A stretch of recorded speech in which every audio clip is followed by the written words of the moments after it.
Extraordinaire de prise de contact au cours duquel le chef de l'État devrait décliner les contours de la mission assignée au nouvel attelage. En attendant, bien sûr, le grand conseil des ministres ordinaire du mercredi où le gouvernement se penche véritablement sur les dossiers.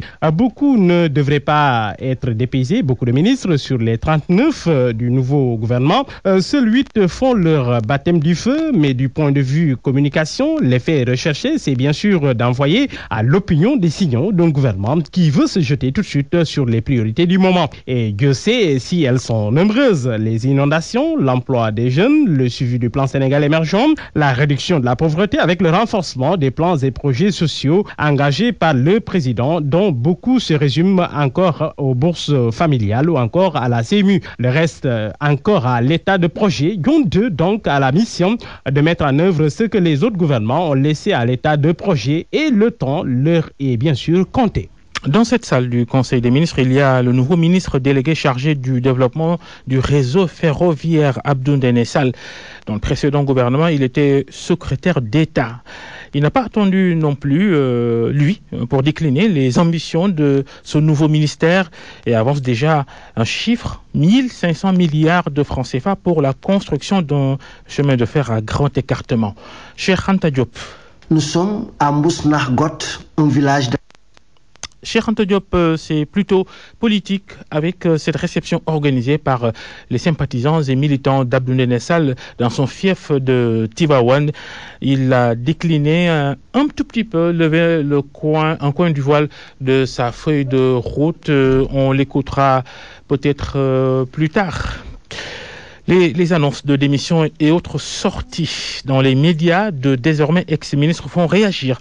Le porte-parole adjoint de l'APR, le parti politique du président de la République, Abdou Mbow, parle entre autres d'arrogance. Il s'entretient avec Daouda Diouf. Je voudrais d'abord commencer par déplorer le comportement que je pense personnellement qu'un militant doit être au service de son parti et au service de son peuple, parce que un parti politique conquiert veut accéder au pouvoir en allant voir les populations pour que ces dernières puissent leur accorder leur confiance. Et je pense que quand on a la confiance des populations, on doit travailler à tout faire pour ne pas perdre celle-ci. Le président Macky Sall nous a toujours dit que nous sommes au service du Sénégal, que nous devons bannir les comportements qui frisent le ridicule, c'est-à-dire nous ne devons pas être arrogants et nous devons toujours soigner notre comportement parce qu'on n'est pas les Sénégalais comme les autres, parce qu'on a aujourd'hui la responsabilité de conduire les destinées de ce pays-là. Et quand on a la responsabilité de conduire les destinées d'un pays, on doit avoir un comportement exemplaire. Et le comportement exemplaire commence par quand même être un homme de devoir. Et être un homme de devoir, c'est être un homme au service des populations. C'est pourquoi je voudrais dire par là que nous ne devons pas croire, nous qui sommes aujourd'hui dans l'Alliance pour la République, que nous sommes plus Sénégalais que les autres Sénégalais. Nous ne devons pas croire que nous sommes aujourd'hui mieux nés que les autres. Cela voudrait dire quoi? Un poste de responsabilité n'est pas un titre foncier, comme quelqu'un le disait, c'est juste un bail. Parce que on peut aujourd'hui avoir des responsabilités et demain les perdre. Et n'oublions pas, nous avons remplacé des Sénégalais qui étaient à ces postes de responsabilité. Et demain, inévitablement, on sera remplacé. Après les frustrations cependant du dernier remaniement ministériel, Youssou Touré, l'ex-secrétaire d'État à l'alphabétisation et aux langues nationales, il appelle le président Macky Sall à rencontrer les frustrés de son parti pour aplanir les incompréhensions. Pour Youssou Touré, donc, il faut dialoguer. Il était l'invité de RFM Matin aujourd'hui.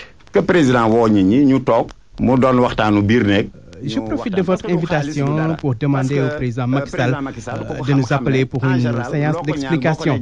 Nous devons pouvoir nous retrouver pour laver le linge sale à famille. Parce qu'après tout, je reconnais que le président Macky Sall a d'énormes qualités humaines. Mais nous aussi, nous réclamons du respect. Il faut savoir se respecter. Peut-être que certains ont tenu des propos désobligeants, mais nous demandons au président de faire preuve de dépassement et de nous pardonner. Et pourquoi tant de frustration? Pourquoi, quand on quitte de hautes fonctions comme celle de ministre malgré soi, c'est difficile à avaler? Le diagnostic d'un psychologue et d'un sociologue dans ce sujet de Barthélémy Ngom.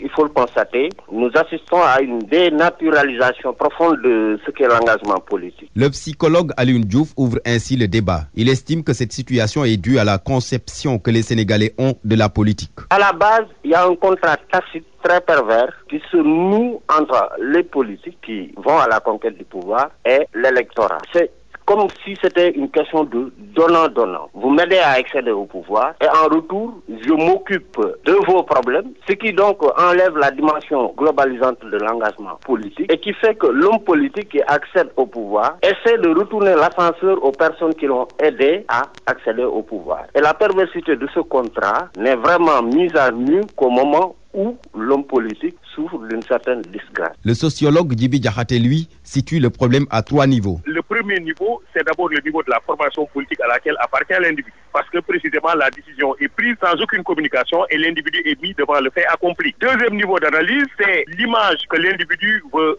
donner au niveau de la population de façon générale. Alors tout se passe comme si, lorsque vous avez occupé une certaine station et qu'à la suite d'un remaniement, vous changez de station et que vous perdez, ou dans certains cas, vous perdez carrément votre poste, tout se passe comme si vous devez avoir honte. Dernier niveau d'analyse qui me semble important aussi, c'est finalement le sens du militantisme. La question est maintenant de savoir que faut-il faire. Ce qu'il faut faire, c'est ramener les uns et les autres à la raison et se rendre compte évidemment que le plus important, encore une fois, c'est la réussite de la mission. Je crois qu'au niveau des formations politiques, ce travail doit être fait. Et là, j'interpelle essentiellement la structure des sages et la structure des cadres. Je crois que ces structures-là devraient entrer en jeu et amener les uns et les autres à revenir à la raison et à se rendre à l'évidence qu'il y a un casting qui a été déjà fait. Dans tous les cas, depuis que la liste complète du nouveau gouvernement a été publiée, l'on assiste à des sorties, pour la plupart venant de ministres remerciés ou de leurs partisans. Des sorties qui risquent d'avoir des conséquences au sein de l'Alliance pour la République ou même de la coalition Benno Bokk Yakaar.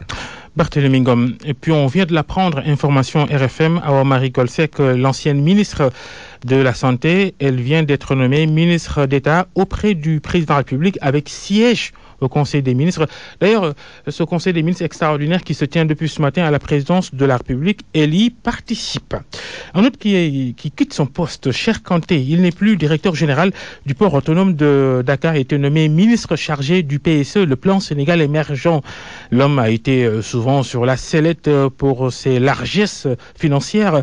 Sous l'ère Cheikh Kanté, le port de Dakar a connu d'importantes innovations. Toutefois, même si des difficultés restent toujours en l'état. Et là, Julio Goudienne. Pour une surprise, c'en est véritablement une. Cheikh Kanté quitte le très juteux et stratégique poste de directeur général du port autonome de Dakar, un poste qu'il occupait depuis le 9 mai 2012, soit depuis 5 ans. De son passage au port, beaucoup ne retiennent que les sommes d'argent distribuées dans les soirées et hautes mondanités. Certains voient même en lui un guichet automatique de banque. Mais le désormais ministre chargé du PSE peut se targuer d'un bilan globalement positif à la tête de l'une des plus importantes sociétés nationales du pays. Dès sa nomination, Cheikh Kanté a enclenché le processus de modernisation du port de Dakar à travers le projet Port du Futur. Il a ainsi lancé la politique de spécialisation des terminaux pour booster le trafic. Cela a permis d'augmenter sensiblement la productivité du port. Il y a aussi la rénovation du terminal pétrolier après le wharf pétrolier pour un montant de 11 milliards de francs CFA. Ce terminal pétrolier, qui date de 1954, était dans un état de vétusté très avancé. Sa capacité est ainsi passée de 250 tonnes par heure à 2000 tonnes par heure. Le dragage du chenal d'accès a également permis de passer de 12 mètres à 13 mètres et demi de profondeur, ce qui donne aux grands navires la possibilité de pouvoir accoster facilement et en toute sûreté à Dakar. Résultat de ces actions et d'autres, le port autonome de Dakar est aujourd'hui le port le plus compétitif de la sous-région devant celui d'Abidjan qui était en tête. Cependant, le passage de Cheikh Kanté a été marqué par des relations souvent heurtées avec les acteurs portuaires. Les manutentionnaires et les transitaires n'ont cessé de dénoncer la cherté des tarifs appliqués au niveau du port. Ils déplorent également la lenteur des déchargements de marchandises qui prennent encore beaucoup de temps, ainsi que l'insalubrité et l'exiguïté qui influent négativement sur les activités. Les acteurs portuaires n'ont pas non plus manqué de relever une certaine absence de concertation, car selon eux, Cheikh Kanté prenait des décisions de façon unilatérale. Ils espèrent que son successeur sera beaucoup plus ouvert à la discussion, mais également qu'il va poursuivre la politique de modernisation du port autonome de Dakar. Et qui va succéder à Cheikh Kanté à la tête du port autonome de Dakar.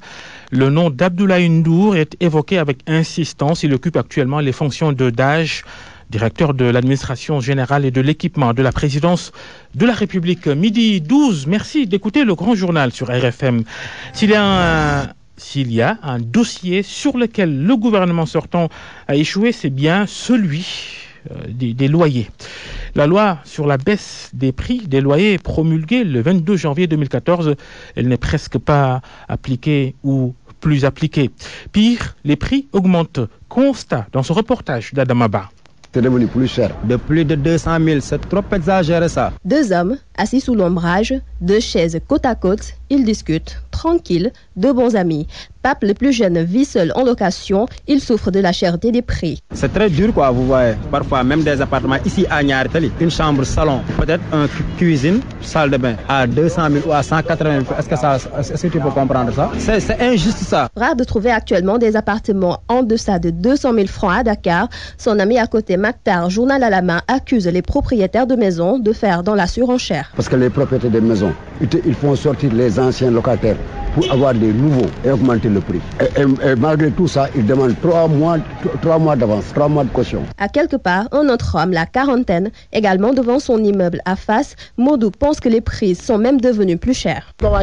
Si tu payais 92 000 francs CFA, maintenant tu es à 175 voire 200 000 francs CFA. C'est énorme. Actuellement, le loyer est plus cher qu'avant même qu'on nous parlait de cette baisse.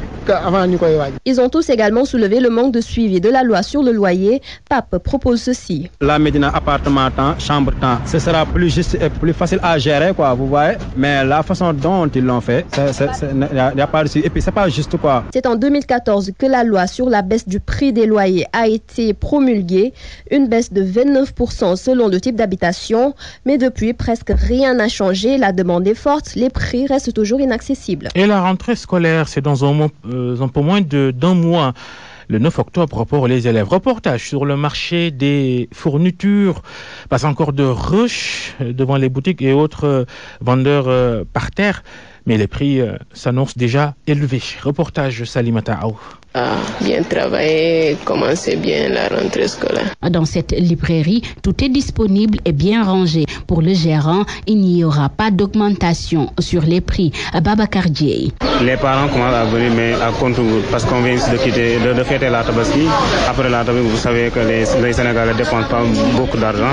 Ce qui fait que, bon, peut-être ils attendent la fin du mois pour pouvoir se frotter les mains et venir acheter des... Cheikh Ndiaye est vendeur de livres d'occasion. Pour lui, les parents d'élèves viennent par compte-gouttes, mais ils se sont déjà bien approvisionnés pour les satisfaire. Certains parents amènent de vieux livres. Ils nous donnent un peu d'argent, cela rend plus facile l'achat. Les parents y gagnent et nous aussi. La rentrée des classes est dans quelques semaines. Les parents d'élèves craignent déjà une hausse des prix sur les fournitures scolaires. Après les dépenses de la Tabaski, les vendeurs rassurent, les prix resteront inchangés. RFM, fréquente modulation 94.0, la radio en puissance. RFM midi. Babacar Fall. Midi 15, Toussaint Manga va siéger à l'Assemblée nationale. Le leader des jeunes du PDS va remplacer Abdoulaye Wade, le patron du Parti démocratique sénégalais, qui a dirigé la liste nationale de la coalition Ouattara-Sénégal aux dernières législatives. Wade a décidé de ne pas prendre son mandat de député. Son jeune suppléant, Toussaint Manga, donc, il réagit sur cette antenne au téléphone Daouda Diouf. C'est un grand sacerdoce aujourd'hui pour moi de représenter le peuple sénégalais à l'Assemblée nationale. Et ce sacerdoce est d'autant plus lourd que je remplace un homme qui a toujours donné sa vie au peuple sénégalais, Maître Wade. Donc, par ricochet, je dois aujourd'hui le prendre comme référence sur la mission qui vient de m'être confiée à l'Assemblée nationale. Et nous, en tant que jeunes députés, nous n'avions pas le droit de faillir à cette mission que le peuple nous a assignée. Nous serons exclusivement au service du peuple sénégalais. Nous défendrons exclusivement les intérêts du peuple sénégalais. Et cela est d'autant plus facile pour moi que je milite dans un parti. Je suis engagé dans une coalition qui a toujours pris les intérêts du peuple sénégalais et qui a mis en avant de sa mission la cause du peuple sénégalais. Raison pour laquelle je puis vous dire et vous réitérer que je resterai un élu au service exclusif du peuple sénégalais avec mon parti. Toussaint Manga, député élu, il est le suppléant d'Abdoulaye Wade qui a renoncé à son mandat. Midi 17. RFM. L'actualité internationale. Avec Sornon Atambay, bonjour. Bonjour Babacar. La Côte d'Ivoire, situation sécuritaire peu rassurante. Laurent Gbagbo au banc des accusés. C'est en tout cas la conviction d'Alassane Ouattara. D'après le président ivoirien, la série d'attaques survenues ces derniers mois dans le pays est le fait de proches de l'ancien chef d'État.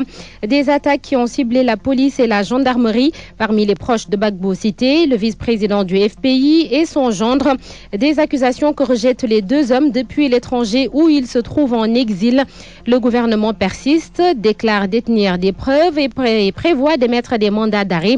D'après Alassane Ouattara, des gens ont été libérés pour faciliter la réconciliation et le dialogue politique et ils n'ont pas trouvé mieux à faire que de s'attaquer aux forces de l'ordre. Au Mali, la force du G5 Sahel qui prend de plus en plus forme. Plus de temps à perdre vu l'enjeu sécuritaire. Le poste de commandement central a d'ailleurs été inauguré ce week-end et très bientôt les équipements et les financements vont suivre. Daouda Diouf.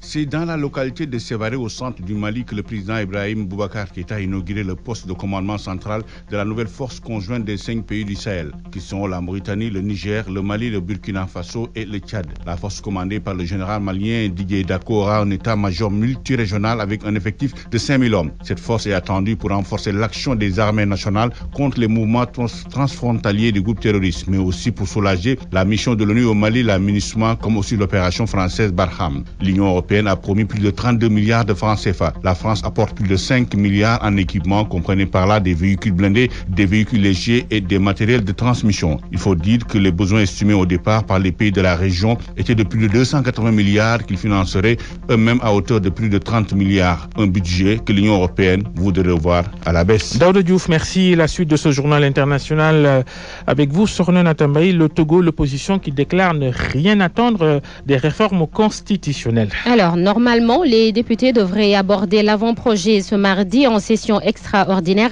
mais l'étude a été reportée. L'opposition n'est pas trop convaincue de la bonne foi du pouvoir. Maïmouna Bakessei. L'opposition togolaise dit ne rien attendre de la réforme constitutionnelle annoncée par le gouvernement pour apaiser l'atmosphère politique. Les opposants réclament depuis 10 ans la révision de la Constitution afin d'y réintroduire une limitation des mandats 10 ans au plus. Mercredi et jeudi, les Togolais ont manifesté massivement à Lomé après l'appel d'une coalition de 14 partis pour réclamer des réformes et le départ du président Faure Gnassingbé. Ce dernier est au pouvoir depuis 12 ans à la mort de son père Gnassingbé Eyadema, qui avait lui-même dirigé le pays pendant près de 40 ans après un coup d'état militaire. À la suite des manifestations de la semaine dernière, l'ONU avait appelé l'opposition togolaise à travailler avec le gouvernement. Cette opposition reste cependant dubitative quant aux promesses du président, encore que la session extraordinaire du Parlement togolais qui va se réunir demain mardi ne va pas aborder l'avant-projet de loi portant sur les réformes. On va terminer avec un mot sur la crise migratoire avec ces centaines de personnes secourues ces dernières semaines. 780 migrants exactement, des chiffres fournis par l'Organisation internationale pour les migrations. Ces personnes ont été sauvées au large de la Libye. Les opérations d'aide continuent, mais aussi dans les centres de refuge. Lors d'une visite de 2 jours à Tripoli, le directeur général de l'OIM a déclaré que la Libye est l'une des priorités de son organisation. L'Europe aurait peur de l'infiltration d'éléments terroristes à bord des bateaux qui quittent la Libye. Merci beaucoup, Sornon Atambaï. C'était le journal international. Il est midi et presque 21 minutes. RFM, la chronique du jour. La chronique désormais les lundis d'Abdoulaye Cissé. Premier sujet pour vous. Ces scènes publiées sur les réseaux sociaux lors de la fête de la Tabaski, le sacrifice du mouton filmé sans filtre, et ça peut choquer. De deux choses l'une, où nous n'avons pas compris dans ce pays l'utilité des réseaux sociaux, où nous avons décidé juste de marcher dans les travers de ces mêmes canaux de diffusion devenus grand public par la force des choses. Jadis, à l'occasion du rituel du sacrifice du mouton de Tabaski, on demandait aux femmes et aux enfants de la concession de passer derrière les hommes, juste pour ne pas être exposés à cet acte noble en tant que recommandation divine. A-t-on changé de société depuis? Assurément non. Il y a juste que les enseignements d'hier ont perdu de leur valeur, laissant la place au « m'as-tu vu ». En définitive, qu'y a-t-il de glorieux à poster une vidéo de célébrité, pour ne pas dire de people à 2 francs, égorgeant leur agneau du sacrifice, faisant gicler le sang et se réjouissant presque de saigner la bête. On ne fera pas le raccourci de croire que c'est à cause d'actes de ce genre qu'il y a de la violence dans notre société. Mais assurément, ce faisant, on banalise un acte qui est un sacrifice rituel et hautement symbolique. Serait-il encore à quelque chose de rappeler que les réseaux sociaux ne doivent pas être un canal de travestissement de nos bonnes mœurs? Mais il paraît que la répétition est pédagogique, alors rappelons qu'il faut éviter de diffuser des actes qui peuvent heurter la sensibilité des plus fragiles d'entre nous. D'autant qu'avec les réseaux sociaux, on ne choisit presque plus ce que l'on regarde, on le subit. Alors stop, pitié pour notre bonne conscience. Abdoulaye Cissé, merci. RFM, la presse du jour. Depuis 1993, nous formons des milliers de cadres à travers l'Afrique et le monde. Le groupe AFI l'Université de l'entreprise vous offre votre revue de presse. La revue de presse est présentée par Barthélémy Ngom. Bonjour, que de frustration, que de mécontentement. Le dernier remaniement du gouvernement a secoué l'Alliance pour la République et Benno Bokk Yakaar. Les recalés prennent le maquis à l'image de Yakham Mbaye et de Youssou Touré, écrit Walf Quotidien. Le premier tourne le dos à Macky Sall. Yakham démissionne de l'APR, renchérit Les Échos. Le journal parle déjà des conséquences. Elles pourraient être désastreuses pour le régime. Déjà, le compte à rebours a commencé pour les proches de Macky Sall, Notre Réumi Quotidien, qui affiche en une les photos de Yakham et de Youssou Touré, les laissés pour compte. L'ancien secrétaire d'État à la communication vient de démissionner. La grogne enfle dans le parti au pouvoir. Youssou Touré, Thérèse Faye, Yakham Mbaye, Macky 2012, tous crient leur colère et leur indignation après avoir été zappés lors de la formation du nouveau gouvernement, mentionne Réumi Quotidien. Un concert de Sotorio à l'APR, reprend Walf Quotidien. Enquête donne la parole à Yakham Mbaye. Il déclare avoir pris la décision pour préserver son honneur et il s'en est ouvert au chef de l'État. L'ancien secrétaire d'État à la communication va plus loin. On m'a collé un enregistrement sonore qui me vaut une réputation très détestable, dit Yakham Mbaye. Le témoin également sur cette grogne née du dernier remaniement rapporte la colère de Pikine et Guédiawaye. En somme, c'est pratiquement toute la banlieue de Dakar qui est affectée. De Dalifort à Keur Massar en passant par Pikine, Guédiawaye, Thiaroye Kao, Yeumbeul, Boune et Diamaguène. Partout, il y a des frustrés et des mécontents, note le témoin. Ce qui pousse Réumi Quotidien à poser la question de savoir si réellement Macky Sall veut un deuxième mandat. Un autre parti allié de l'APR, le Parti Socialiste, qui entre lui aussi dans la rébellion. L'Observateur donne la parole à Maître Moussa Bokar Thiam, porte-parole adjoint du Parti Socialiste. Pour lui, il est hors de question que le compagnonnage avec Benno Bokk Yakaar affaiblisse le PS. Et il s'explique.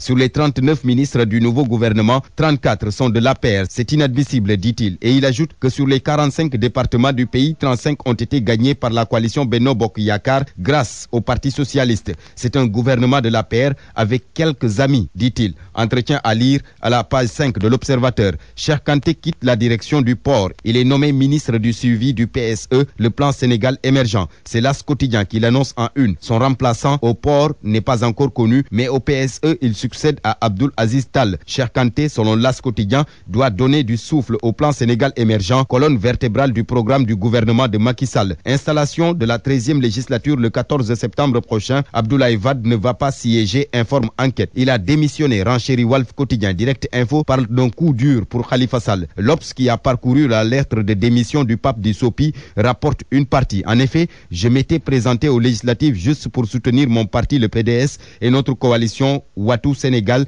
écrit Abdoulaye Wade. Un autre leader, cette fois-ci de l'APR, Aliou Sall, qui décline ses ambitions pour Guédiawaye dans le soleil. Nous voulons, dit-il, des infrastructures normalisées, suffisantes et équipées pour la ville. Et c'est parce que Guédiawaye est en chantier, surtout côté éducation et formation. Une vision du maire, écrit Le Soleil, pour préparer les générations futures. Un autre programme est d'ailleurs prévu pour les acteurs culturels. La politique est également évoquée dans l'interview que le maire de Guédiawaye a accordée au Soleil. Entretien aux pages 8 et 9. Le quotidien s'intéresse à l'affaire Yavuz Selim. La rentrée des clashs, titre le journal de Avenir Communication, qui fait allusion à la polémique qui entoure Yavuz Selim. Cette année, les écoles ne seront pas reconnues. Une phrase de Serigne Mbaye Thiam qui fait réagir Madiambal Diagne. Pour le PCA de Yavuz Selim, le ministre a fait preuve de mauvaise foi. Enquête sur ce différend note que Serigne Mbaye Thiam a scellé l'avenir de Yavuz Selim. Place à Direct Info qui fait part des fortes pluies qui se sont abattues à Touba. Conséquence, la résidence Cheikhoul Khadim est inondée. Une situation dramatique qui affecte toutes les routes aux alentours de la grande mosquée de Touba. Direct s'interroge. Où sont passés les milliards de l'État injectés dans l'assainissement de tout bas. C'est un scandale, une rocambolesque affaire qui n'a pas fini de dévoiler tous ses secrets. Libération en parle ce matin et note que la DAGAT, la Direction des Affaires Générales et de l'Administration Territoriale du ministère de l'Intérieur, a ouvert une enquête pour élucider le décès du Chinois à Dakar. 2 noms différents sur l'acte de décès et le certificat de genre de mort à l'origine des soupçons. L'affaire est gérée dans la plus grande discrétion, surtout que les enquêteurs de la DAGAT soupçonnent une tentative de substitution de cadavres, pour ne pas dire qu'on aurait tenté de donner l'identité du mort à un vivant ou alors l'inverse. Sport afro-basket masculin, après un survol de la poule D, les Lions en quart de finale contre l'Angola à Tunis, écrit Stade Quotidien. Les Lions dans le quart de Tunis, soupire l'Observateur. Walf Quotidien note que les Lions réalisent un panier à 3 points. Bonne lecture. Le groupe AFI, l'université de l'entreprise, vous a offert votre revue de presse. Contactez-nous au 33 824 71 10 ou visitez notre site web au www.afi-ue.sn. C'est la fin de ce grand journal midi 28. Rappel de cette information de dernière minute, la nomination d'Awa Marie Kolsek, ancienne ministre de la Santé, nommée ministre d'État auprès du chef de l'État, avec siège au Conseil des ministres. Elle participe d'ailleurs ce matin à cette première réunion du nouveau gouvernement, Conseil des ministres extraordinaire depuis ce matin au palais présidentiel. Merci à Vincent qui était à la technique. Merci à Pape Omar Diaw, notre régisseur d'antenne. Les programmes continuent sur RFM. On enchaîne tout de suite le journal de l'Afro-Basket. Malal Junior Diagne. Bonjour Malal. Bonjour Babacar. Du 8 au 16 septembre, le Sénégal co-organise avec la Tunisie l'Afro-Basket masculin. Vous pouvez suivre les matchs du Sénégal en direct sur la RFM. La radio de toute l'actualité vous propose également le journal de l'Afro-Basket. Analyse, portrait, reportage, coup de cœur et leçons de basket. Le tout encore et toujours sur la 94.0. Il va tirer!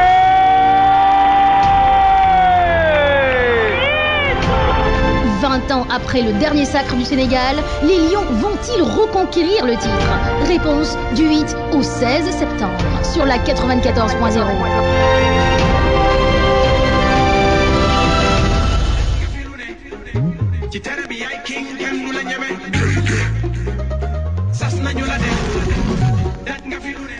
Voilà, merci mesdames, messieurs. Nous démarrons avec la réaction des joueurs du Sénégal après la 3e victoire des Lions hier face à l'équipe du Mozambique. Un succès donc acquis devant un public conquis. Lui, Adams et Amady Ndiaye se sont dit satisfaits d'avoir eu ce public derrière eux. Leurs propos sont recueillis par Youssouf Bodian.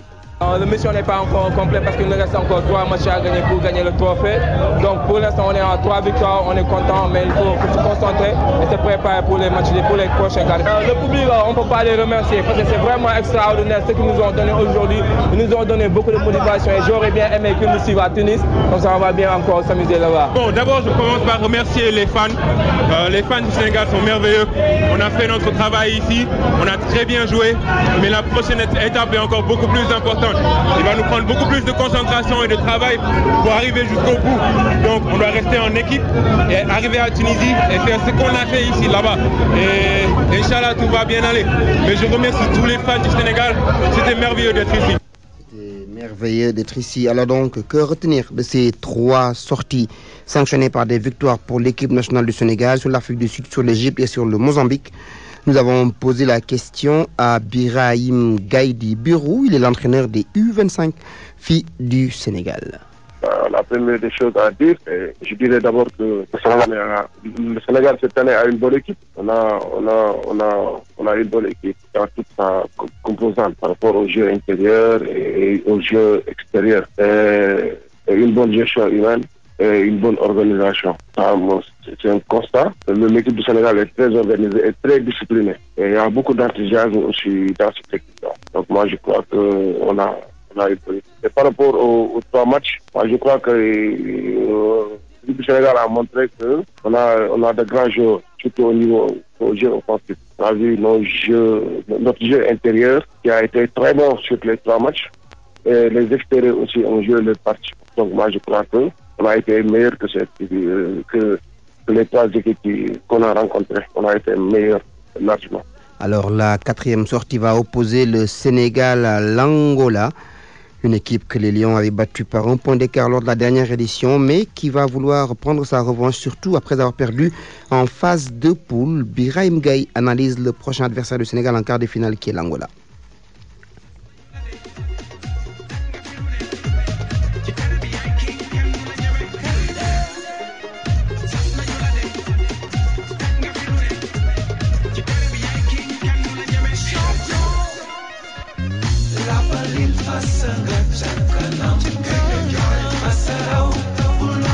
La première des choses à dire, je dirais d'abord que le Sénégal cette année a une bonne équipe. On a une bonne équipe dans toute sa composante par rapport au jeu intérieur et au jeu extérieur.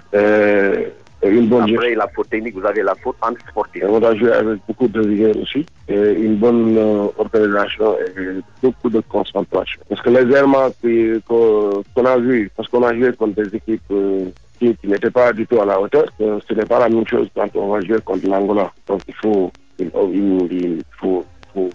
travailler sur l'organisation, mais aussi sur éviter de faire des errements par rapport à l'Angola. Donc ne pas prendre de deuxième tir, ne pas prendre des tirs tournés et mettre les lancers-francs aussi. Moi, je crois que le Sénégal, cette année-là, est meilleur que l'Angola. Mais il faut...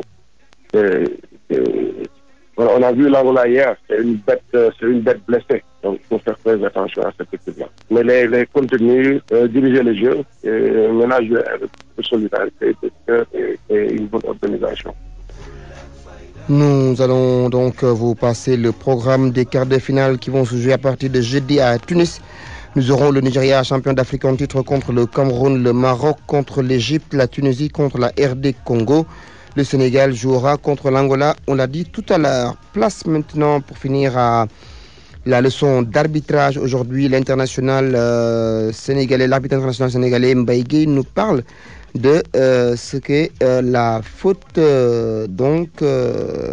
antisportive.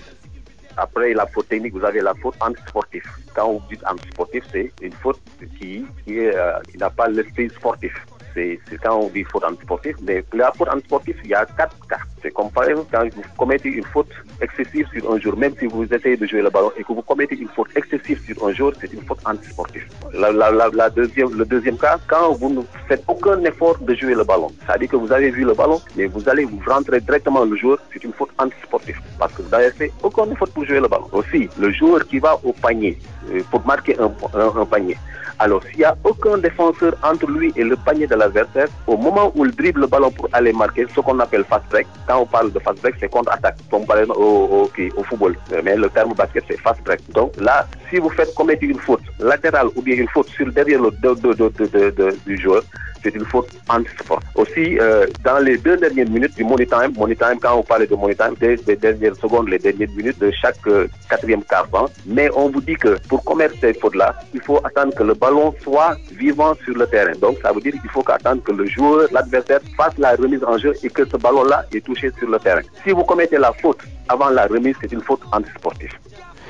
Voilà donc, c'était tout pour le journal de l'Afro-Basket. Place maintenant à Galgate Khibar. Merci, bonsoir.